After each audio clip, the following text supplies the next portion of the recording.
I formation, old school, run the ball. How about that? Up under center. Look at that. Jerry and Jorgie on the call, as heard right here on the Fan on Saturday. Jordan James makes it 14-0. Ducks scoring out of the I formation. That was new. Probably something we haven't seen from the University of Oregon since, 1998. We talked about it. The return of the I formation to football. It's coming back, baby.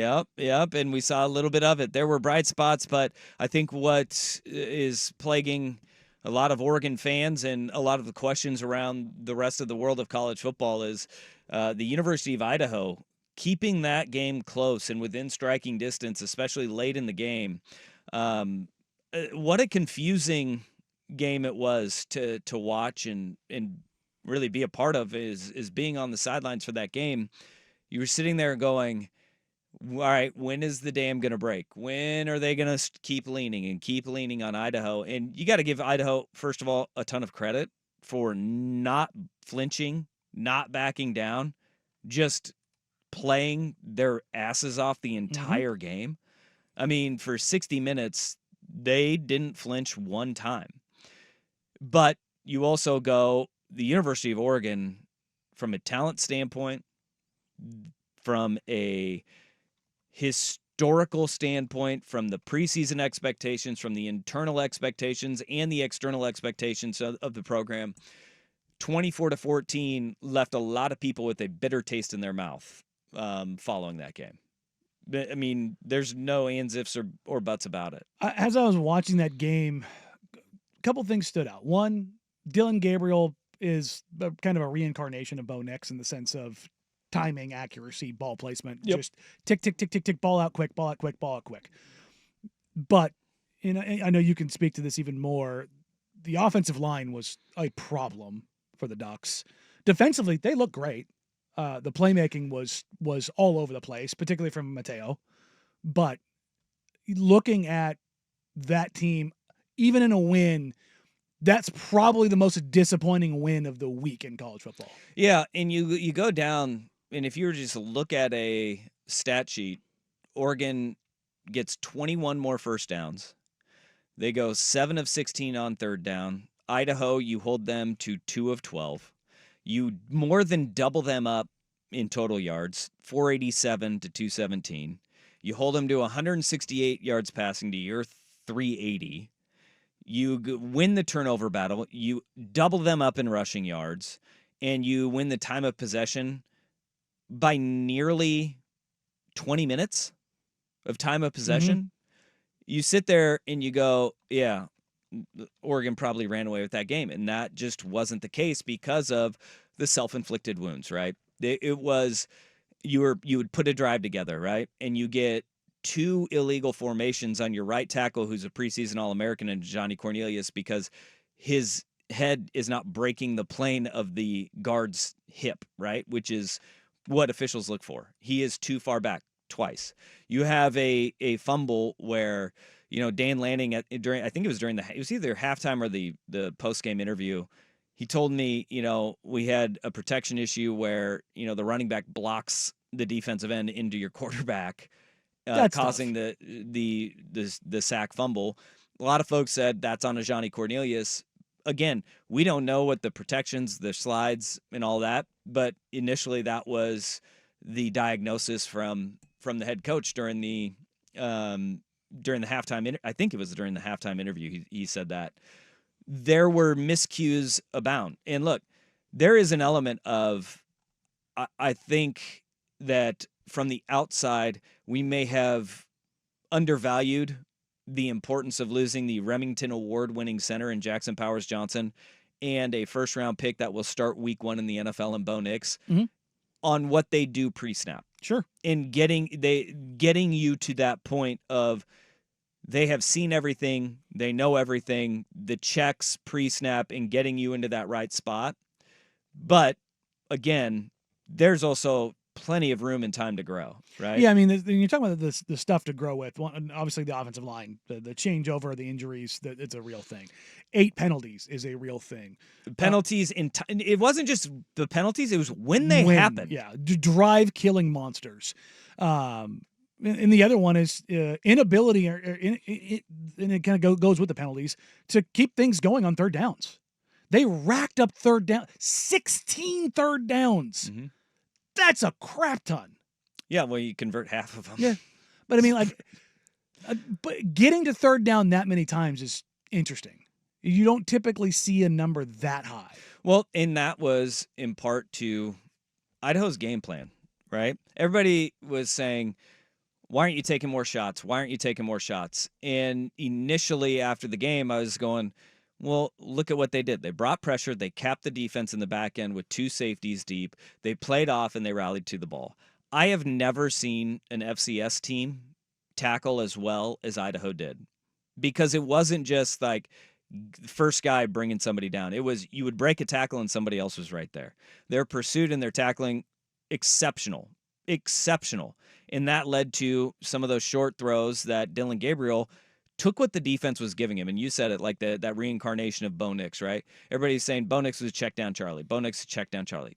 That's how the offense is built, right? Get guys into space and make plays. You get the ball out quickly, make it, it's incumbent on the guys on the outside, make somebody miss, have an explosive. But when they did make a guy miss, somebody was right there.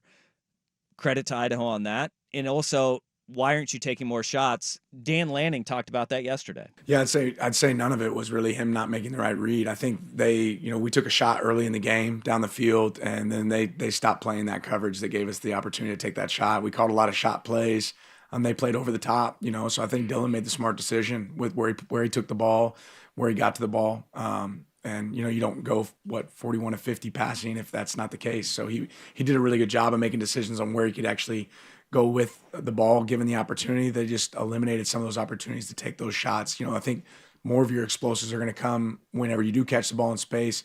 Who's going to break a tackle? Who's going to go cover up on the block downfield? And those are the things that we got to do a better job taking care of. And then being able to run the ball more effectively.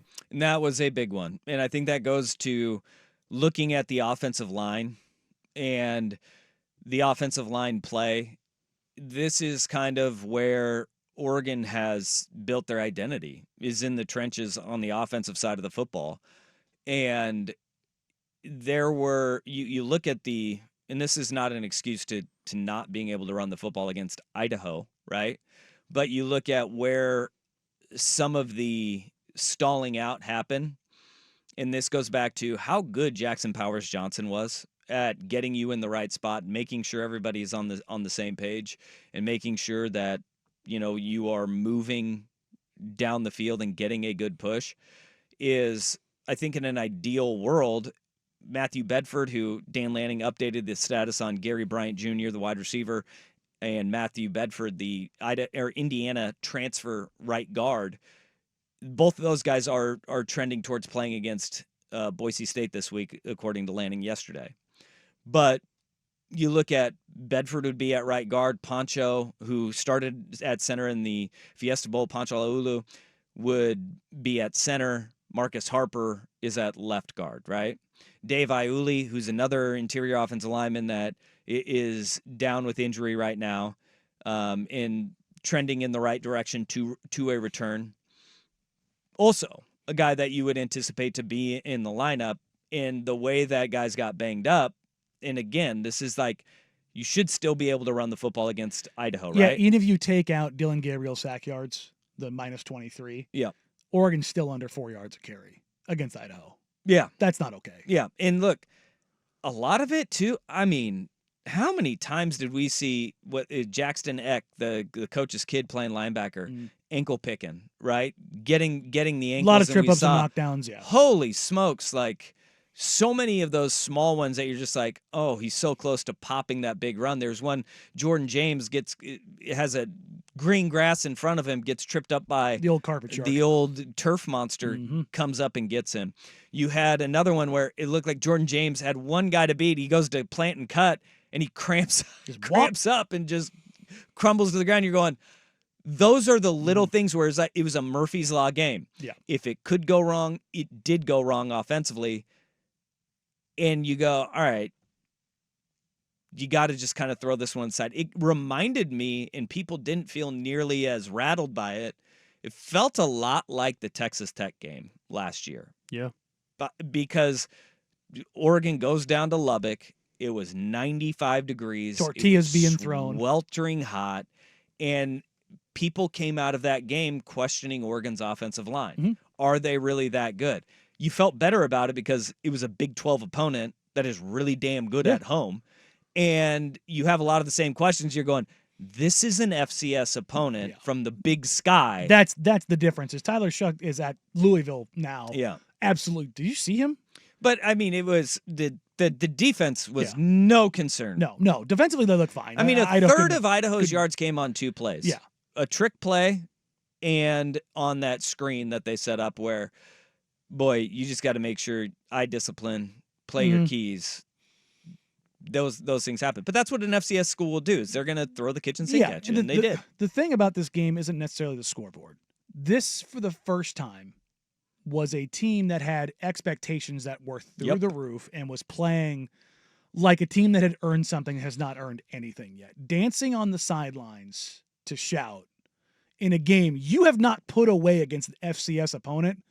I'm genuinely surprised Lanning didn't go nuclear in the press conference. Just go full Brian Kelly. Yeah. Because one of the things that I love about Lanning is that he has kept the cover on everything. And guys haven't gotten too high on their own supply. They aren't sniffing their own farts. That they go out there every day, every game, and you're getting their best effort. That was not Oregon's best effort. Not even close. It wasn't. Yet 487 yards of total offense. It was repeatedly the shoot yourself in the foot moments, right? Yeah. And that you do that against a better opponent, though, you're screwed. You are. That effort against Boise State's offense, you're giving up points. I think if you're a fan. Well, I don't know if you're giving up as many. Again, the defense wasn't the problem. You're not scoring any, though. No. Well, actually, against Boise State's defense, they gave up 45 sus. To Georgia Southern. But again, I think if you're a fan, but you're losing. You need to watch the offensive line, specifically the right guard and right tackle, and especially if they get Bedford back. But where they were getting eaten alive was on twists and stunts. They weren't handling it well. And a large part of that does come from your center not communicating where everyone needs to be moving. Chemistry and continuity up front. But it's also them not taking care of their job. Yep. And so for the next 2 to 3 weeks, that's all those two are going to see, even if Bedford does come back and he's playing that right guard spot. So if you're a fan and you want to figure out if this offense is going to get back on track and look like it did last year, or if this is going to be a continuing problem that you're going to have to deal with the whole year, the next 2 weeks, those are the two guys that I would watch and see how they handle twists and stunts and defensive movement. Dan Lanning isn't a bus driver, but he touched on his offensive line play and his media availability yesterday. Yeah, we didn't play well enough. And there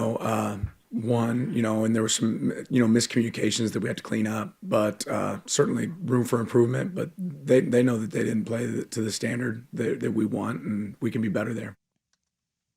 A lot of that ire is coming on to, and I think unfairly so.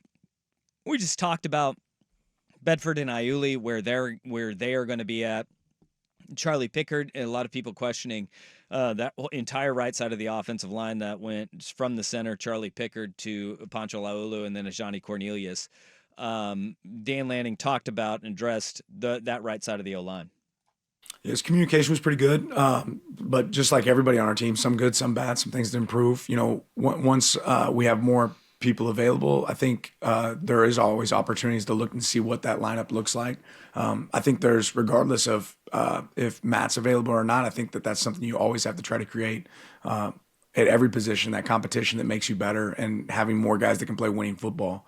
So we'll see what it looks like as we move forward, but I think Charlie handled a lot of things really well. Charlie certainly wasn't the guy that didn't play, was the guy that didn't play well on the offensive line. I think it was a unit. That's the unit that has to play well together, right? And it takes all 5 guys being on the same page and executing at a high clip. And he's part of that unit, right? So he has ownership in that. But on the same note, there were multiple guys that didn't play to their standard or our standard on Saturday. In that is a great point, because as Will was saying, the twists and the stunts and then replacing with the blitzing linebacker, that's why Dylan Gabriel's getting the ball out quickly, right? Mm-hmm. He's getting the ball out because they're bringing just as many as they have to block. And he's saying, boom, get it out quick, do my job. Mhm. Tez Johnson, 12 catches. Terrence Ferguson, 7 catches. Feeding the tight ends. That tight end room looks really good still. Still think that's an elite unit there. Mhm.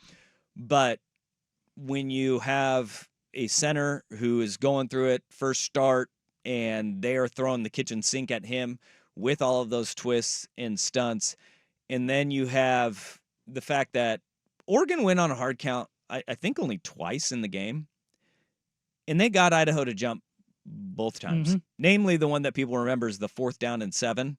They go on a hard count, and Afalava, and give credit to Afalava, number 52.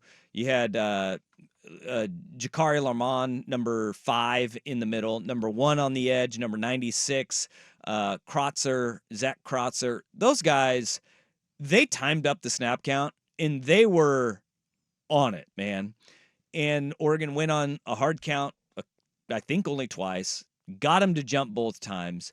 You probably sit there and you go, hindsight, Will Stein, Dylan Gabriel, and switching up the count probably and a good Pickard, idea. his center. They're probably going, probably should have switched up the count a little bit more. But I mean, again, Idaho had 3 sacks and 6 TFLs. That's where you sit there and you go, how are those guys getting so much pressure? They timed up the snap count every single time. Afalava was a monster getting off the ball.